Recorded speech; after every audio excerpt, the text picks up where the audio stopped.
반도체 기업들의 이 주가 흐름을 결정짓는 80~90%의 요인은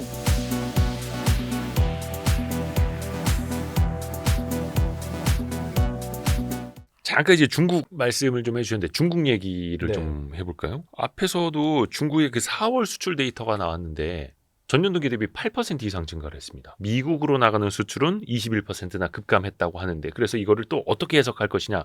여전히 중국은 견제하다. 또 한켠에서는 미국으로 가는 수출을 다른 나라로 우회하고 있는 거다. 또 여러 가지 해석들이 나오더라고요. 저는 기본적으로 중국의 내수가 줄어서 나타난 현상이라고 봅니다. 중국 내부에서의 소비가 줄어들기 때문에 그 남는 과잉 생산을 어딘가 처분을 해야 되는 거고 네. 그걸 해외에 밀어내기 수출을 하고 있는 거다. 이렇게 받아들여요. 계속 할 수밖에 없는 거고요. 네, 계속 할 수밖에 없는 거고 그것 때문에 다른 나라들하고 중국은 충돌을 할 수밖에 없고 아하, 그게 어느 나라든 어느 나라든 그런 거죠. 꼭 미국이 아니더라도. 왜냐하면 지금 그러니까 트럼프 대통령이 모든 나라를 상대로 해서 관세 전쟁을 벌이고 있잖아요. 네. 그러면 모든 나라의 대미 수출이 줄어든다고 예상을 해야 돼요. 그러면 모든 나라의 국경 안에 물건이 넘쳐나요. 미국에 수출할 물건들이 남아 돌게 되잖아요. 그런데 중국이 거기에다가 더 갖다가 얹어 놓는다. 물건을 더 들여온다. 그러면 자국 기업들은 다 죽을 지경이 되는 거죠. 나라들마다. 어떻게 단순히 그냥 택가리를 통해서만 가는 게 아니더라도 네. 공급이 또 많아지는. 예를 들어서 이것도 좀 100% 확인이 되는지는 모르겠습니다만 테무 같은 것도 네. 중국의 C커머스들도 한국에 더 많이 이제 들어오는 게 다른 곳으로 이제 나갈 데가 없고 미국으로 못 가니까. 내수는 안 예전에는 그 소량 포장 같은 경우는 예. 관세를 안 매겼는데 무료로 거기다가도 다 관세 관세를 매기 했잖아요. 그러면서 당연히 물건이 남죠. 중국 안에서는. 그러니까 밀어내기를 할 수밖에 없는 거고 그건 뭐 한국뿐만이 아니고 모든 나라에 저는 그러고 있을 거라고 봅니다. 우리나라도 또 그 앞에서 그러면 피해를 볼 수밖에 없는 거. 물론 이제 소비자 후생 측면에서는 좋을 수는 있겠습니다만 막 싸게 막 들어오니까 그렇죠. 뭐 한 5개 샀는데 아마 10,000원 막 이러고 있고. 네. 근데 기업들은 이제 문 닫는 기업들이 많아지는 수밖에 없는 거. 근데 그렇다 보면은 또 우리의 그 유통 채널 기반이 다 흔들려 버릴 수도 있는 거고. 예.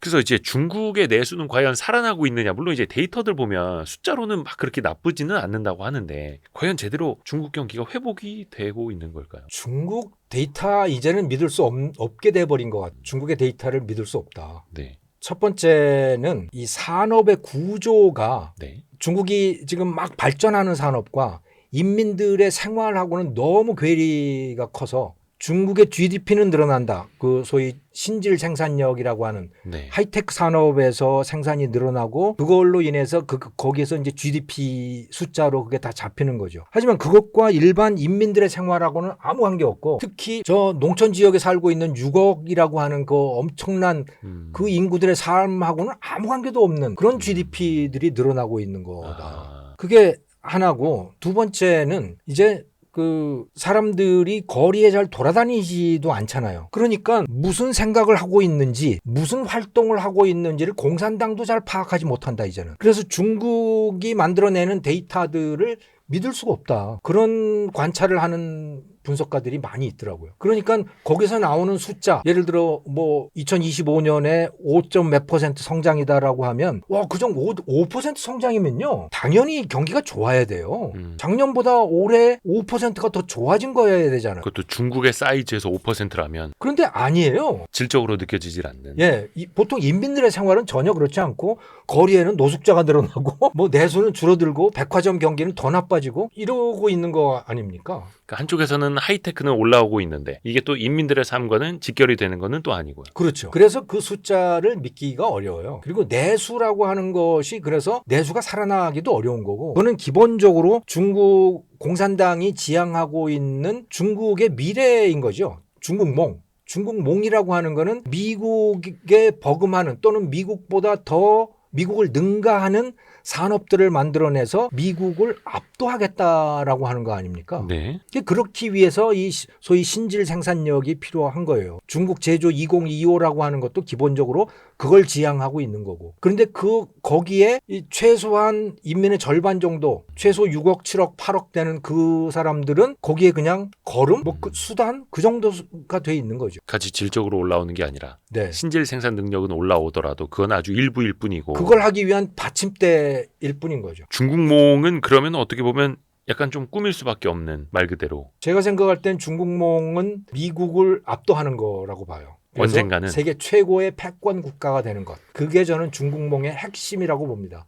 그러니까 과거의 중화의 그 위용을 다시 부활시키는 거. 근데 그 꿈은 꾸고 있고 현재도요. 꾸고 있고 꽤 비슷해져 가고 있는 거죠. 예를 들어 캄보디아라든가 파키스탄이라든가 이런 나라들은 다 와서 엎드리고 있잖아요. 그 앞에. 그게 중화 질서인 거죠. 뭐 그 1대1로 하던 국가들이라든지 네. 그 말로는 한 2년 전쯤이었나요? 시진핑 주석도 패권 국가에 도전하진 않는다. 뭐 이런 식으로 이야기를 하기는 했습니다만 하는 행동은 도전하고 있는 거죠. 뒤에서 준비하고 있고. 예, 예를 들어서 예전에 그 바이든인가 오바마한테 이야기를 했던가 태평양이 이렇게 넓은데 우리하고 나눠 쓰자라고 하는 제안이라든가 앞에서는 예, 그거는 태평양 절반 달라는 얘기인 거죠. 그런 게 바로 패권 추구인 거죠. 반대로 뒤집어서 보면 반씩 나눠서 쓰자가 아니라 반은 내 거다. 예. 반 달라. 나는 지금은 다 네가 마음대로 하잖아. 그러니까 이제부터는 너희는 그 반에서만 네 마음대로 하고 나한테는 이쪽은 내 마음대로 할게가 되는 거죠. 아니면 그런 말을 할 수가 없는 거예요. 왜냐? 다 나라마다 영해가 있고 공해가 있는데 그쵸. 뭘 나누어요, 나누기를. 왜 중국이 그 태평양을 나누냐고요. 그러면은 중국은 확실히 지원, 패권 국가를 꿈꾸고 있고 그건 확실해요. 그러면 미국 입장에서는 확실히 또 견제를 해야만 하는 거네요. 이거는. 그렇죠. 견제를 하려고 지금 그러고 있는 건데 네. 트럼프는 그 견제 방식이 상당히 다른 거죠. 바이든이나 그 오바마부터 이제 시작이 되기 시작했고 바이든 때 본격화가 된 건데 그건 동맹국으로 쫙 둘러서 중국을 봉쇄하는 전략이었잖아요. 네. 지금 트럼프 대통령은 봉쇄 전략은 아니에요. 봉쇄 전략은 아닌데 그럼 뭔가에 대해서 아직 확실치가 않아요. 네. 트럼프가 뭘 추구하고 있는지는 분명치가 않은 상황이죠. 앞으로 아마 결정을 해야 될 텐데 이 트럼프 행정부에서도 예.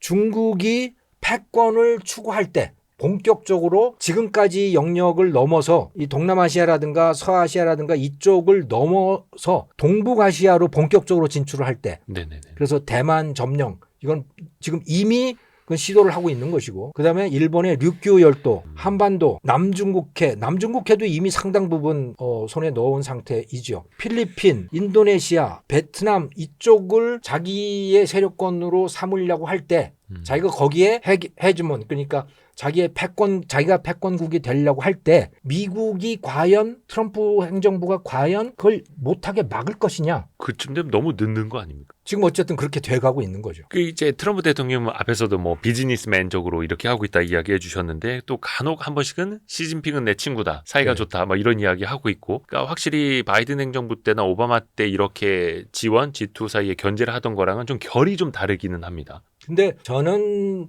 트럼프 대통령이 약간 그 비즈니스맨이라고 하는 데 대한 자기가 그렇다고 하는 데 대한 환상이 있었던 것 같아요. 환상이요. 예. 그렇게 하면 다 통할 거라고 생각을 했던 것 같아요. 기업하듯이. 예. 트럼프 일기 때는 그걸 못 했잖아요. 하다 말았고 막. 예. 왜냐하면 반대가 너무 심했거든요. 미국 내에서. 미국 내에서 그 공화당 세력이라든가 뭐 이쪽 세력들이 네오콘 세력이라든가 이게 다 행정부에도 있고 다 있는데 그들이 트럼프 마음대로 못하게 자꾸 견제를 하고 그랬잖아요. 그렇죠. 그런데 이번엔 다 자기 사람으로 완전히 교체를 하고 그래서 그때 못했던 것, 자기 마음대로 하는 거, 비즈니스맨처럼 하는 거 그거를 하면 해결될 거라고 봤다고 봐요 저는. 이번엔 환상. 제대로 해봐야지. 예. 이번에 제대로 칼을 써봐야지 이렇게요. 예. 근데 그게 통하는 차원이 아닌데 그렇게 통할 거라고 환상을 가졌던 것 같아요. 특히 그 환상이 그러면 이제 중국과의 관계에서는 어떻게 될 것인가 이걸 이제 귀추를 주목할 수밖에 없는 건데 이미 중국은 하나 둘씩 실행을 하고 있다라는 거고요. 대만 점령도 이거 실행을 하고 있다라고 말씀을 하셨어요. 거의 실행을 하고 있는 거죠. 그러니까 계속해서 그 대만 봉쇄 군사훈련을 실전처럼 하잖아요. 예. 그러면 약간만 거리만 예를 들어 사거리만 조금 늘리면 그러면 그냥 대만 침략이에요. 그러니까 여기가 대만인데 예. 자꾸 미사일 이렇게 쏘는 연습을 하죠. 예. 그러니까 삥 둘러 있고 예. 대만 섬 삥 둘러서 이 해군 함정들 배치하고 그러면 그게 전쟁이죠, 그냥. 핸들만 약간 이렇게 틀면 바로 들어가요. 그렇죠. 그러니까 사거리만 늘리면 되는 거예요. 사거리만 조정하면. 그러면 바로 전쟁이 되는 거죠. 근데 이제 중국의 입장에서는 미국이 끼어들까봐 그거는 중국도 미국은 무서우니까. 왜 그 대만 보호법이라고 하나요? 네. 70년대 후반에 제정된 법률에 따라서 대만에 만약에 전쟁이 터지면 바로 미국이 자동으로 개입할 수 있다 뭐 이런 게 갖춰져 있다고 해서 그런가요? 그건 모르겠는데요. 왜냐하면 중국을 유엔에 가입을 시킬 때, 그러니까 네. 중화인민공화국을 유엔 회원국으로 받아들일 때 네. 미국이 대만하고 단교를 했어요. 국교가 끊어진 거예요. 이미 대만을 버렸어요, 그때. 지금 대만하고 수교 맺은 나라가 거의 없죠. 예. 몇 개 안 되죠. 네. 그런데 다만 그 조건이 뭐였냐면 애매한 거죠. 이거는 중국 땅인데, 중국 영토인데, 다만 무력 점령을 하지 마라. 무력에 의한 현상 변경은 안 된다라고 하는 네. 그거예요. 근데 만약에 평화적으로 대만이 중국에 가서 넘어가겠다고 하면 오케이 이런 겁니다. 그런데 그래서 아주 애매한 상태를 유지하고 있었거든요.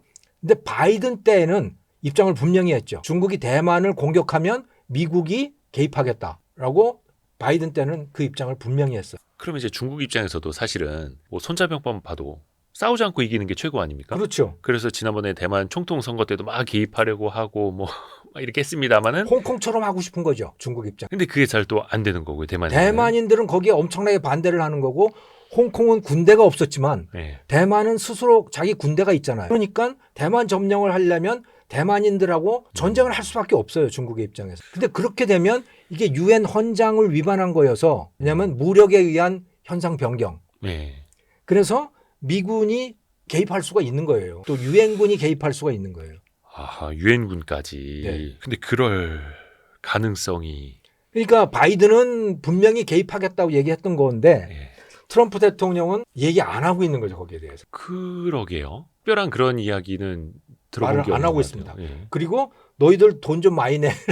계속 예. 미국 그래서- 무기 사라고 예. 대만한테 미국 무기 예. 사라고 하고. GDP의 10%를 너희들은 국방비로 써야 돼. 그럼 그러니까 하나부터 열까지 다 비즈니스적으로. 예. 아니 그 우리 입장에서 또 이게 예민한 이슈가 아까 그 남중국해 이야기도 말씀해 주셨고 태평양 이야기도 말씀해 주셨는데 서해 앞바다에다가 무슨 인공 양식장 구조물 설치한 거 혹시 그 뉴스 보셨나요? 예. 예. 그 남중국해에서 하는 거 거의 똑같이 하는 것 같아요. 우리 입장에서 보면 서해에다가 그렇죠. 그 갖다 놓으면은 우리가 이거는 그냥 양식장을 위한 기구야라고 해놓고 나중에는 나중에 딴소리 하죠. 거기 이제 군사시설 갖다가 놓고 이제 그러는 거죠. 물고기 남중국해를 보면 물고기 그래요. 지켜야 돼 뭐 이러면서 이것도 우리 자원이야 이러면서 그러니까 남중국해에 대해서도요. 시진핑 대통령이 오바마 대통령을 만났을 때 시진핑 주석이 예. 시진핑 주석이 네, 네. 만났을 때 남중국해에다 그런 시설 안 만들겠다 그랬어요. 말로는 예. 서로 그렇게 약속을 했어요. 그런데도 계속 거기다 만든 거예요. 계속 인공 구조물을 더 만들어 놓으려고 하는 거예요. 그렇죠. 섬처럼 네. 그리고 거기다 이제 군사기지들을 갖다 놓는 거죠. 하나 둘씩 나중에 그 철제 구조물 위에다 콘크리트 부으면 땅 되는 거고. 예. 저는 그러니까 우리나라 대한민국 남한은요. 네. 북한도 마찬가지지만 미국이 지켜주지 않으면 못 지키는 상태가 됐다고 봐요. 저는. 중국이 너무 커서요. 네. 중국이 너무 커져서 중국이 무력으로 뭔가를 할 때 우리가 그거를 막아낼 방법이 없다 이제. 중국의 해군력도 그렇고. 네. 차라리 북한은요. 핵이라도 있잖아요. 우리는 핵도 없잖아요. 우리가 그러니까 미국의 핵을 믿는 거지. 미국이 지켜주지 않겠다 그러면 우리는 정말 아무것도 없는 겁니다. 그러니까 미국의 핵이 필요한 거는 사실상 어떻게 보면 북한 때문이라기보다는 이제는 중국 때문일 가능성이 더 큰 거예요. 그리고 저는 내놓고 말하기는 어렵지만 정말 진짜 중요한 이유는 저는 그거라고 봅니다. 근데 사실 이런 지정학적인 구도 그리고 중국의 부상 또 동북아시아에서의 변화가 어떻게 생기는지는 미국도 굉장히 면밀히 보고 있을 거 아니에요. 그렇죠. 그런데 과연 트럼프 대통령의 속내가 뭔지는 전혀 모르겠어요. 과연 방향이 있기는 한 건지조차도 모르겠어요. 그 사드 배치될 때가 오바마 때였죠. 그랬을 2015년. 겁니다. 박근혜 대통령. 박근혜 대통령 때. 예, 그때. 그러니까 어떻게 보면 그런 사드 배치도 당연히 뭐 북한용이 아니라 중국을 견제하기 위한 거다. 당연히 그렇게 볼 수밖에 없습니다만 트럼프 때는 과연 그런 노력이라도 하느냐. 물론 이제 우리나라 입장에서 여러 가지 상처도 있기는 했습니다만 트럼프 행정부에서는 그런 게 별로 그러면 안 보이긴 하네요. 합동 군사훈련을 할 거냐 안 할 거냐 그걸 보면 알겠죠. 우리나라랑요. 우리나라랑 또 음. 일본이랑 합동 군사훈련을 할 건가? 필리핀하고는 얼마 전에 한 거 같은데요. 미국이요. 네. 근데 한국하고 과연 할까 모르겠어요. 할지는. 그 미국의 헤그세스 국방부 장관이 물론 이제 이쪽 순방 돌 때 우리나라는 안 들리고 그냥 가버렸다고는 합니다만 미국 국방부에서 뭐 그런 서신은 넣었다고 하더라고요. 뭐 대만의 문제나 이쪽에 위협이 생겼을 때 너희가 미국, 일본과 함께 싸울 수 있느냐 뭐 이런 식으로도 물어봤다고 해가지고 이것도 참 화제가 되지 아마 않았습니까? 그러니까 우리나라에도 조건을 제시할 거라고 저는 봐요. 조건이요? 주한미군 오케이. 그런데 이거 중국하고 미국이 뭔가 분쟁이 생겼을 때는 주한미군이 그 분쟁에 대중 분쟁에 개입할 수 있다. 네네네. 그리고 한국도 도와라. 이런 조건을 저는 제시할 거라고 봅니다. 그러니까 한국한테도 중국과의 전쟁에 개입하라를 저는 충분히 요구할 수 있다고 봅니다. 일본은 분명히 그렇게 할 거예요. 일본 그냥 미국이 시키면 하니까요. 예. 근데 한국은 지금까지는 거기에 대해서 그냥 노코멘트예요. 절대로 아무 말도 안 했거든. 찬성도 안 하고 반대도 안 하고. 뭐 이른바 전략적 모호성 뭐 예. 이러면서요. 예. 근데 저는 아주 강하게 요구할 가능성이 크다고. 예스 원호 네. 빨리 대답해 이런 식으로. 예. 너 미국이 곤란한 상황에 처했을 때 너희도 우리 도와줘야지. 근데 또 혈맹인데 우리가 그걸 무시할 수는 없을 테고요. 또 북한이 있기 때문에 또 우리도 같이 또 국방 차원에서 협의를 해야 되는 거고요. 그러니까 법률적이나 조약 차원에서 보면 주한미군은 한국에서의 유사시를 대비한 겁니다. 그런 걸 요구할 상황은 아니라고 보는데 과거 같으면. 하지만 트럼프 대통령은 뭐 뭘 요구할지 알 수 없는. 그리고 현재 상황에서 봤을 때 그러면 요구할 만한 게 뭐가 있을까 생각을 해보면 분명히 이 동북아시아에서 미국의 제일 큰 관심사는 중국을 견제하는 것이고 중국과 분쟁이 생겼을 때 군사 분쟁이 생기면 당연히 제일 먼저 빼는 게 주일미군, 그다음에 주한미군, 또 필리핀에 있는 미군 요거잖아요. 네. 근데 주한미군은 거기서 뺀다? 저는 그렇게 안 할 거라고 봅니다. 당연히 그러니까 주한미군을 동원할 것이다. 네. 또 이것도 방위비 분담 또 만약에 협상을 하게 된다면 또 미국 입장에 이걸 또 레버리지로 쓰려고 걱정이 되는 측면이 역시나 이제 지정학적인 거에서부터 좀 그렇죠. 깊이 중국의 옵니다. 부상, 거래 스타일의 외교 그런 게 들어오면서 이제 우리나라가 정말 판단을 잘해야 되는 상황이 된 거죠. 계산이 복잡해집니다. 예. 물론 이번에는 관세 협상하고 방위비 분담 협상은 좀 떼놓기는 했습니다만 언젠간 또 미국 입장에 이거를 붙여야 자기네가 유리하다고 생각해서 움직이고 다 연결해서 저는 협상을 할 거라고 봐요. 우리 입장에서는 최대한 이제 늦추는 게 더 좋을까요? 어떻게 해야 될까요? 그건 모르겠습니다만은 관세를 어떻게 때릴지 알 수가 없죠. 반도체 기업들의 이 주가 흐름을 결정짓는 80, 90%의 요인은